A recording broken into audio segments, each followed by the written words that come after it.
Friends, இன்னைக்கு நம்ம fondant எப்படி செய்யறதுன்னு பார்க்கலாம். இப்போ வந்து இது போல் 2 கப் சர்க்கரை வந்து நான் பொடிச்சு எடுத்துக்கிறேன். நல்லா வந்து நம்ம பவுடராக வந்து நல்ல சாஃப்டாக இருக்கணும். இது வந்து நமக்கு ஐசிங் சுகர் இருந்துச்சுன்னா நீங்கள் அதை எடுத்துக்கலாம். இதில் வந்து 1 டேபிள் ஸ்பூன் கார்ன்ஃப்ளவர் போட்டுக்கிறேன். இதை அரைச்சிக்கலாம். மறுபடியும் இன்னொரு கப்பும் அரைச்சிக்கலாம். இது போல் 2 கப்பு சர்க்கரைக்கு 2 டேபிள் ஸ்பூன் கார்ன்ஃப்ளவர். இது போல் ஜல்லடை வச்சு நம்ம நல்லா ஜலிச்சிக்கலாம். அப்போ தான் வந்து உங்களுக்கு வந்து நல்ல ஃபைன் பவுடர் கிடைக்கும். இல்லை கிரானியூல்ஸ் இருந்துச்சுன்னா உங்களுக்கு ஃபாண்டன்ட் நல்லா வராது. இதே போல் 2 கப் சர்க்கரையும் வந்து நம்ம அரைச்சி இது மேலே பொடி பண்ணி வச்சுக்கலாம். இப்போ சுகர்லாம் வந்து நல்லா பவுடர் பண்ணியாச்சு. இதுதான் வந்து ஐசிங் சுகர். இப்போ ஒரு பவுலில் வந்து நம்ம ஜெலட்டின் 1 டீஸ்பூன் நம்ம எடுத்துக்கலாம். 1 டீஸ்பூனுக்கு 4 டீஸ்பூன் தண்ணி.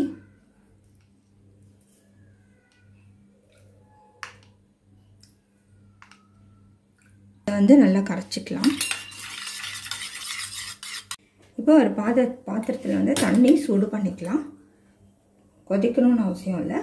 இப்போ இதை வந்து நம்ம அந்த தண்ணியில் வச்சு கலக்கிக்கலாம். பாருங்கள், நல்லா கரைஞ்சிருச்சு. இதை வந்து அப்படியே வடிகட்டிக்கலாம். இப்போ அந்த ஜெலட்டினில் ஒரு 2 டேபிள் ஸ்பூன் ஹனி ஊற்றின அந்த வீடியோ வந்து கொஞ்சம் மிஸ் ஆகிடுச்சு. அதோட வந்து கொஞ்சம் கொஞ்சமாக வந்து சர்க்கரை போட்டு நான் கலக்கிட்டுருக்கேன்.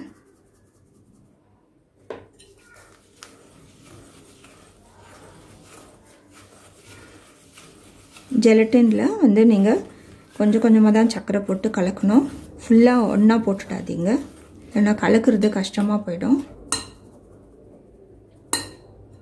இப்போ நம்ம 2 கப் சர்க்கரை அரைச்சி வச்சுருக்கோம்.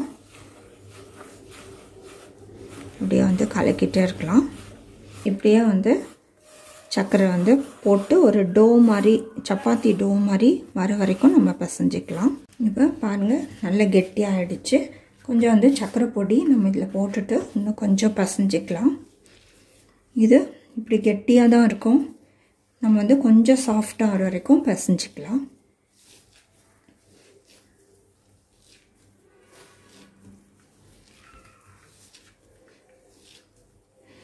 இப்போ பாருங்கள், நல்ல சாஃப்டாக வந்து நமக்கு டோ கிடச்சிருச்சு. பாருங்கள், நல்ல சாஃப்டாக ஆகிடுச்சு. இது வந்து ஃப்யூச்சரில் நீங்கள் யூஸ் பண்ணுறதா இருந்தால் கூட இது மாதிரி கவர் பண்ணி வச்சுருங்க. இப்போ இதை வந்து நான் ஃப்ரிட்ஜில் வச்சுட்டு வரேன். இப்படி நல்லா கவர் பண்ணி வச்சிடணும்.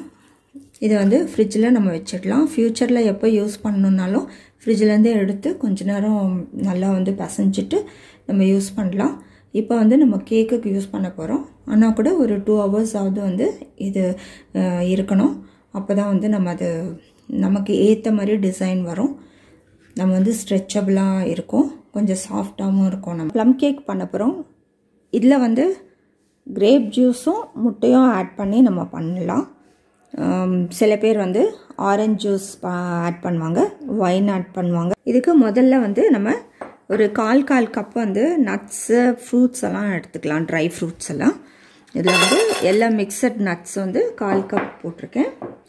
எல்லா பெர்ரீஸும் 1/4 கப் போடுறேன். இது வந்து ட்ரை ஃப்ரூட்ஸு, மிக்சட் பெர்ரீஸ். அதுக்கப்புறம் டூட்டி ஃப்ரூட்டி 1/4 கப் போடுறேன். ரைசின்ஸ் ஒரு 1/4 கப். அதே போல் பிளாக் ரைசின்ஸ் 1/4 கப். ஒரு 1/4 கப் டேட்ஸு. அப்படியே செர்ரிஸ் கொஞ்சம். இதை வந்து மிக்ஸ் பண்ணிவிட்டு இதில் வந்து நம்ம இது முழுகிற வரைக்கும் கிரேப் ஜூஸ் ஊற்றிடலாம். இது வீட்டிலே செஞ்ச கிரேப் ஜூஸ் தான். எங்கள் சேனலில் கிரேப் ஜூஸ் எப்படி பண்ணுறது, எப்படி ஸ்டோர் பண்ணுறது எல்லாமே வந்து எங்கள் சேனலில் இருக்குது. ஆரஞ்சு தோல், இந்த உள்ளே இருக்கிற அந்த ஒயிட் கலர் பார்ட் வந்து கொஞ்சம் நம்ம வந்து ஸ்க்ரேப் பண்ணி எடுத்துடணும். இந்த மேலே இருக்கிற தோல் அதுவும் வந்து இதில் போடுறேன். இந்த ஆரஞ்சு தோல் தாங்க இந்த கேக்கில் நல்ல ஒரு ஃப்ளேவர் கொடுக்கும். இதை வந்து ஓவர் நைட் நம்ம ஊற வைக்கணும். இன்றைக்கி வந்து டைம் இல்லை. நான் என்ன பண்ணேன், ஒரு 3 minutes வந்து மைக்ரோவேவில் நல்லா வந்து ஹீட் பண்ணிவிட்டு இதை ஊற வச்சுருக்கேன். இதை வந்து ஒரு 2 hours ஊறினா இன்னும் நல்லா சாஃப்டாக கிடச்சிரும். இப்போ வந்து அது பாயில் பண்ணி மைக்ரோவேவில் பாயில் பண்ணும் போதே வந்து அது கொஞ்சம் நல்லா வந்து உங்களுக்கு சாஃப்டாக இருக்குது. இப்போ நம்ம ப்ளம் கேக் வந்து கொஞ்சம் ஸ்பைசஸ் வந்து நம்ம அரைச்சிக்கணும். இதில் வந்து பட்டை, லவங்கம், ஏலக்காய் இருக்குது. இது வந்து நான் 2 கேக் அரைக்கிறேன். நம்ம அரைச்சாச்சு. இதோட வந்து இது பாதி எடுத்துடுறேன். இப்போ நம்ம பேட்டர் வந்து ரெடி பண்ணிக்கலாம். இதில் 2 முட்டை ஆட் பண்ணிக்கலாம். இதில் ப்ரௌன் சுகர் ஒரு 3/4 கப் ஆட் பண்ணிக்கலாம். நீங்கள் வந்து 1 கப் வரைக்கும் ஆட் பண்ணிக்கோங்க. இப்போ இது கலந்தாச்சு. இப்போ நம்ம 1/4 கப் பட்டர் ஆட் பண்ணிக்கலாம்.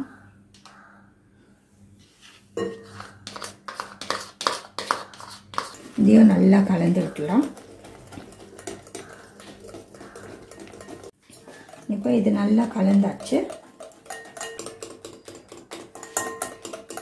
இப்போ இது மைதா ஆட் பண்ணிக்கலாம். இப்போ 1 கப் மைதா ஆட் பண்ணிக்கலாம். இதில்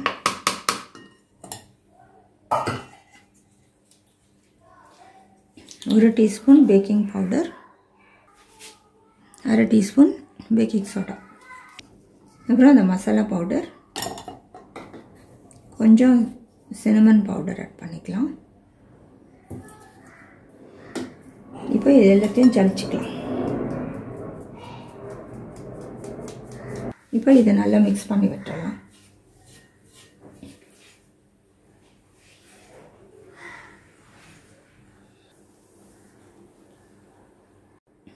நல்லா மிக்ஸ் பண்ணியாச்சு. ஸோ ட்ரை ஃப்ரூட்ஸ் எல்லாம் வந்து நம்ம ஊற வச்சுருக்கோம். அது நல்லா ஊறிடுச்சு. அதை ஆட் பண்ணிக்கலாம். அந்த ஜூஸோடையே ஆட் பண்ணிக்கலாம்.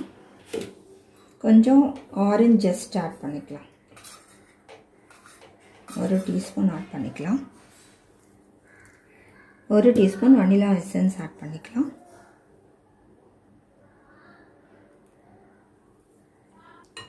கொஞ்சம் கலருக்கு வந்து நம்ம ஏற்கனவே ப்ரௌன் சுகர் தான் போட்டிருக்கோம். கேரமல் சாஸ் 1 டீஸ்பூன் ஆட் பண்ணிக்கிறேன். இதை கலந்து விடுங்க.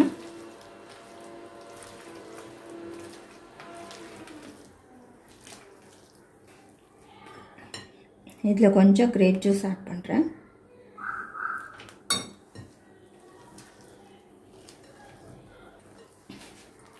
இப்போ இந்த பேட்டர் ரெடி ஆகிடுச்சு.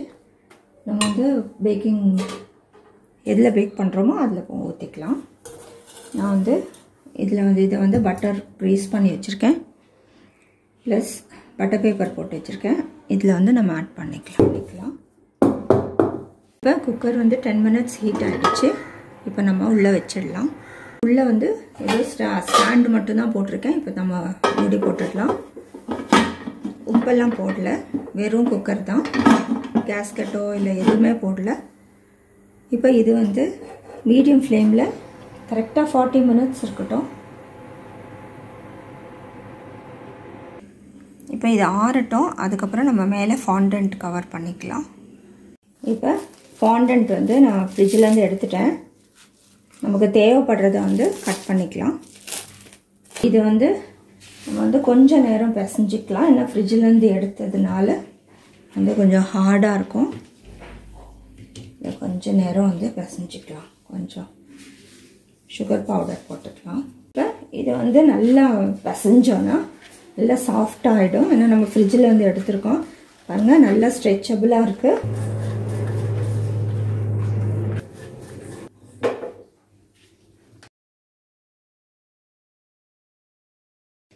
இப்போ கேக் வந்து இங்கே வச்சுக்கலாம். இதுக்கு மேலே வந்து இதை அப்படியே ஸ்ப்ரெட் பண்ணி விட்டுடலாம். கரெக்டாக வந்து இதை அப்படியே அழுத்தி விட்டுருங்க.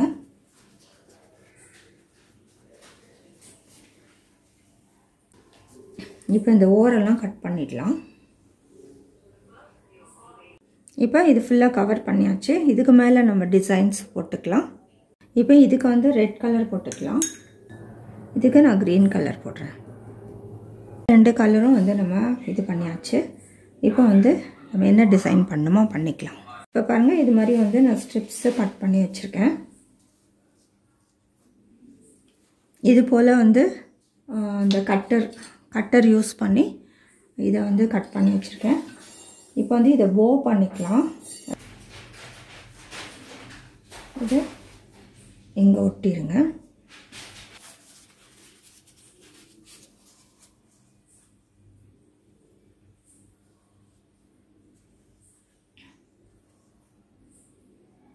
லைட்டாக தண்ணி தொட்டால் போகிறோம். இப்போ இது கொஞ்சம் காயிட்டோம். இப்போ பாருங்கள், இது போல் வந்து நம்ம டிசைன்ஸ் பண்ணி வச்சுருக்கோம். அதே போல் ஆரஞ்சு கலரும் செஞ்சு வச்சுருக்கோம். இப்போ வந்து நம்ம ஃபஸ்ட்டு இந்த இடத்துல ஒட்டிக்கலாம். ஏன்னா இது வந்து பிளெயினாக இருந்தால் நல்லா இருக்காது. அதனால் நான் என்ன பண்ண போகிறேன்னா, இந்த ஹார்ட்டு கொஞ்சம் தண்ணி வந்து நம்ம எந்த இடத்துல ஒட்டுறோமோ அந்த இடத்துல கொஞ்சம் தண்ணி இது பண்ணிவிட்டு, இல்லை இங்கே தண்ணி இப்போ போட்டோன்னா அது ஒட்டிக்கும்.